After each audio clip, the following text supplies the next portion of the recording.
എന്താ പേര്? നിഷ. നിഷ ഏത് പാട്ടാ പാടാൻ പോകുന്നത്? ഞാൻ ശ്രീരാഗമോ നാലുപേര്. ഓ സൂപ്പർ പാട്ടാ പാടുന്നത്.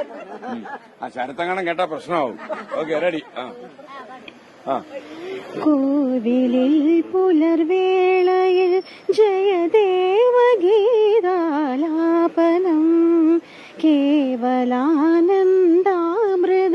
തിരയാഴിൽ നീരാടി നാം പുത്തിലന്നീ ചോട്ടിൽ മലർമുത്തു കോർക്കാൻ പോകാം ആനക്കേറാമേട്ടിൽ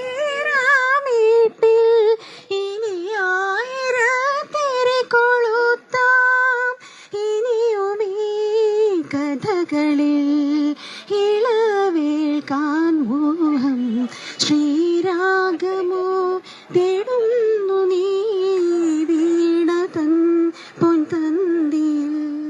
ഓക്കെ താങ്ക് യു. പേരെന്തുകൂടെ പറഞ്ഞ് നിഷ അല്ലേ? അപ്പൊ നിഷയുടെ കാര്യം നമ്മൾ ഇതിന്റെ മ്യൂസിക് ഡയറക്ടർ ശരത്തിനോട് പറയും. ചിലപ്പോ ഇനി അടുത്ത പടം ചെയ്യുമ്പോ ചിലപ്പോ പാടാൻ വിളിച്ചാലോ അല്ലേ? ബോധക്കെട്ട് വരുമോ? ചിലപ്പോ ബോധക്കെട്ട് വന്നല്ലോ. വിളിക്കണം അല്ലേ? ഒന്ന് വിളിക്കണം.